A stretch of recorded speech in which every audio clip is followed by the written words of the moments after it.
Premièrement, c'est pour la construction d'une RPA, d'une résidence pour personnes âgées, à logement abordable. Depuis novembre, oui, c'est certain qu'il y a beaucoup d'énergie qui a été mise là-dessus. Présentement, je pense que ça chemine quand même assez bien.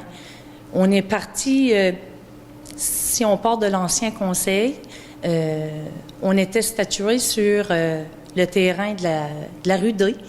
Mais étant donné que la rue D, ce terrain-là était longiligne, donc peu profond, une résidence aurait été probablement mal reçue, là. Aurait été probablement mal placée. Ensuite, une deuxième option s'est offerte sur la rue des Roches, mais le terrain qui avait été proposé probablement aurait été très coûteux à la ville. Donc, on a laissé cette option-là de côté. Puis ensuite, après maintes réflexions, on en est venu au terrain qui se trouve sous l'angle de la rue Mal-des-Mains et l'avenue Castillo.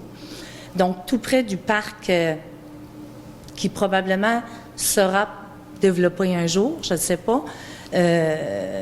Puis, dernièrement, on en est venu à une entente avec le Centre de services scolaires René Lévesque, qui nous a laissé une parcelle de ce terrain-là, qui nous l'a vendu.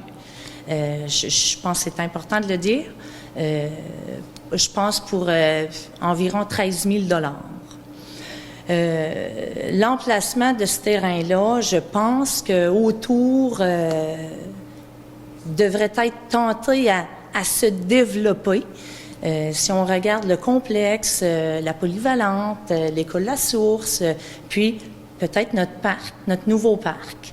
C'est quand même à proximité de nos commerces, relativement à proximité de nos commerces. Donc, je pense que l'emplacement est bien. Fait que là, c'est officiel, le terrain appartient à la ville?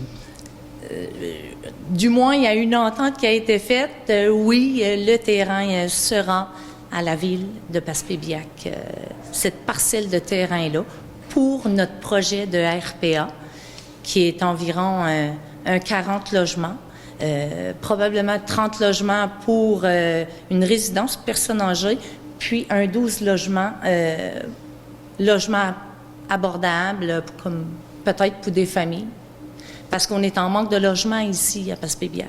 C'est un besoin. Là. Puis si tout va bien, ça devrait voir le jour quand? On a reçu un échéancier hypothétique, si vous voulez, c'est-à-dire une hypothèse préliminaire qu'on appelle. Donc, en juin 2025, peut-être notre résidence sera ici. On l'espère, du moins. Mais la Ville se fait partenaire dans ce projet-là. Bien, c'est une super de belle nouvelle. À quelle étape, qu'est-ce qui s'en vient prochainement? C'est quoi les prochaines étapes qui s'en viennent? Là, prochainement, suite au terrain, d'après moi, il va y avoir un montage financier qui va se faire parce que le projet est dans les mains du groupe ressources de logement collectif avec M. Ambroise Henry.